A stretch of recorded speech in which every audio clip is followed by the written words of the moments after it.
Hello, welcome to the Little Menomonee River Parkway Oakleaf Trail relocation presentation. My name is Lindsay Frost, the Engagement Manager with Milwaukee County Parks, and I'm here today with representatives from the Milwaukee County Department of Administrative Services and the planning staff from Milwaukee County Parks to talk about this project.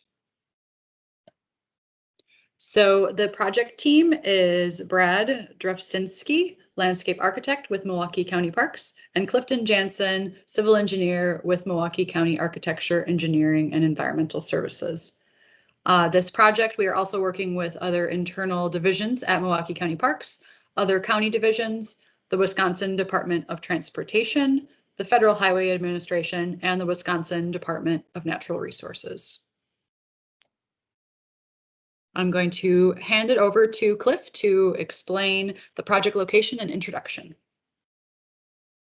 Thanks, Lindsay. On the left, you can see the map of Milwaukee County, and the red circled area is the location that we're talking about, the two segments of relocation. Lindsay's in a circle that area. So it's in the very northwest corner of Milwaukee County itself. The right map shows the two segments that we're relocating. On the north segment, you can see the light blue area, and Lindsay's circling it in yellow. That's just north of West Bradley Road and next to 91st Street. And the south segment, the other segment that we're relocating, Lindsay's circling that in yellow as well, and that's, you can see the light blue area. So those are the two locations that we're looking at relocating on this project. Next, I'm going to discuss a little more detail in these two areas. The picture, just like to mention, that's the existing condition on the south segment, and it's normally flooded. Both segments have an issue with flooding. Like I mentioned, this project reconstructs both of those segments. First segment on the north section is a little shorter. It's only 400 feet. And like I said, that's near Bradley and 91st Street, just 500 feet south. The second segment is on the south end. That's the picture.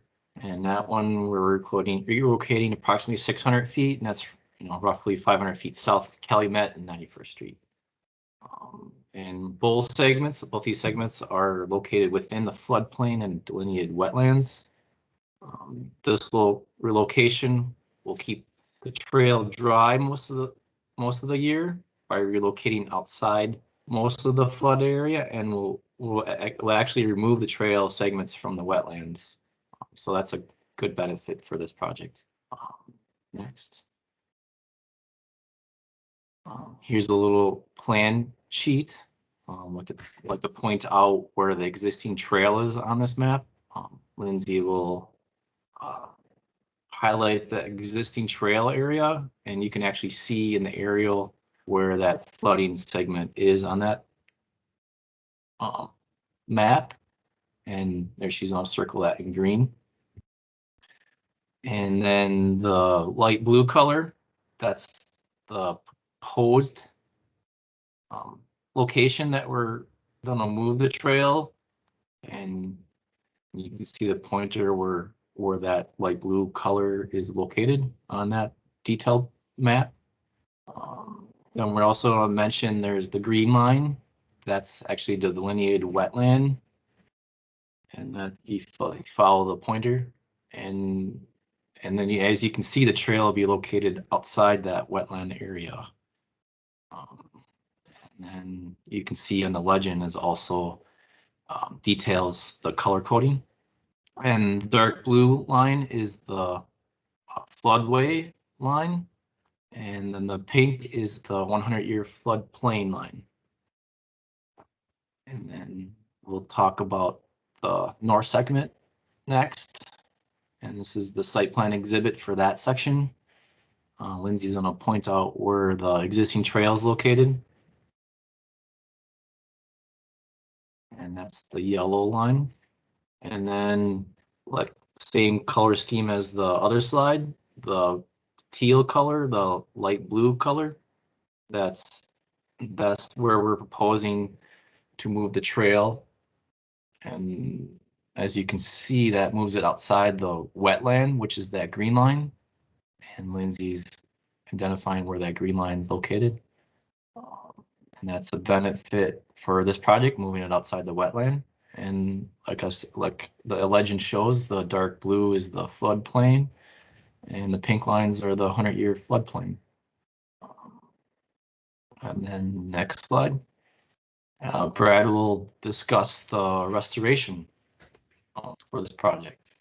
Okay, so this where these trails is located is in the Milwaukee River estuary, for the Milwaukee estuary area of concern, and as a part of that initiative, our Parks Department Natural Resources staff completed a ecological restoration and management plan, which, among other things, documented vegetation within the corridor, existing vegetation, condition, presence of invasive species, and also that plan then makes recommendations for how these various vegetation areas will be addressed going forward. And so that plan is we're just using that as a guide for kind of what we're doing restoration wise here. And basically what you're seeing here is the little yellow polygon to the south, the trail runs along the edge of that between the yellow and the reddish area that Lindsay just circled. The reddish area throughout here is floodplain forest, primarily ash, which is, the ash is impacted by the emerald ash borer and is dying. There are a number of invasives in there. That yellow is upland, more of an upland shrub type vegetation. And there's quite a bit of reed canary grass and buckthorn right where that trail is there. To the north, you see the pink polygon where Lindsay is circling. That is actually a surrogate grassland that, per the plan, is targeted for management, grassland management. And again, that reddish area is ash floodplain forest with various invasives in there. So that's basically what exists vegetation-wise. Next slide. Again, so when you look at this polygon, again on the south, you see that the little yellow polygon where the trail is running through there between the yellow and the purple. Again, that area is, there's quite a bit of reed canary grass and buckthorn. So what we're going to do there is less of a vegetation management initiative. And up on the north end, again, the presence of the grassland and the floodplain forest is what you're seeing there. Next slide. So restoration-wise, the photo there for the south end, as I mentioned, significant presence of reed canary grass. So when once we remove the trail there and backfill that area, we will just be using some cover crop and some grasses to seed that, establish cover, and then we're going to kind of let nature take its course there, because that area will probably be swallowed up by the reed canary grass within a year or two, I would imagine. So basically establish cover, let nature take its course.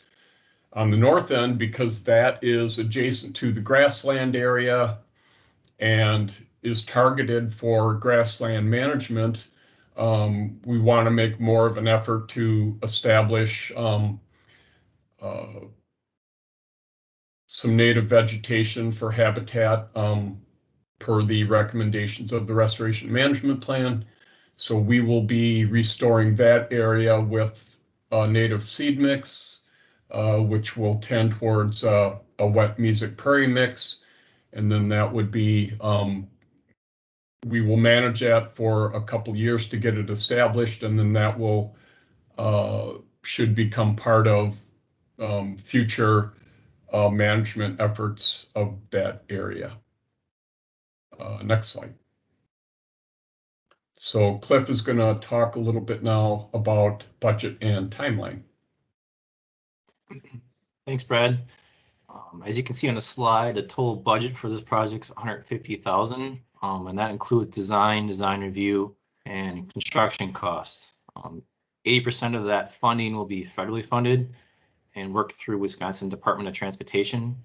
This is a Transportation Alternatives Program grant project, which requires 20% matched by a local sponsor, and that's Milwaukee County. As you can see in the nice timeline we have here, April will be our draft plans and specs, and then we'll complete the plan, we'll incorporate the comments and complete the plans in June.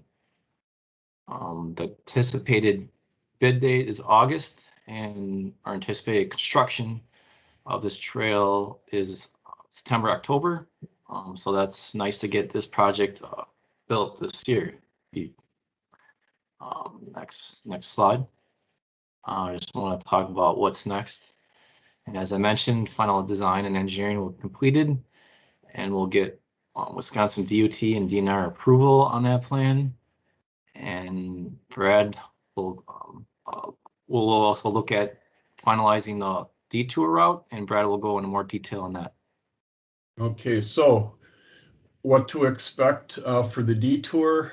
Basically, we're going to be utilizing the trail extension on the south end, using West Green Tree, get over to North 99th Street.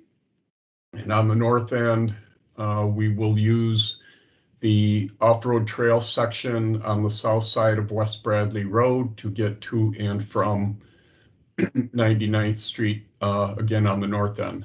Next slide.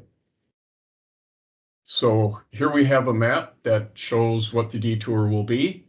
Again, on the south line, or the south end, there's a trail extension that will get you to West Green Tree that Lindsay's showing now.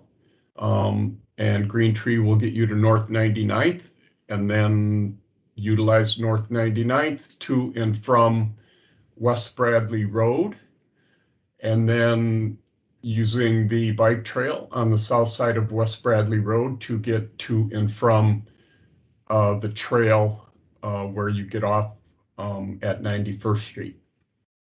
And we're quite certain of this detour route at this time, and we will make folks aware of any changes, but this should be what we have in place for a detour.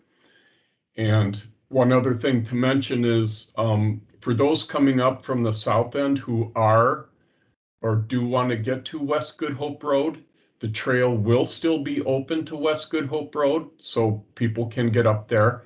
But once you get past West Good Hope, where Lindsay's showing, then you're not going to be able to get up any further to the north because those sections will be closed. Next slide.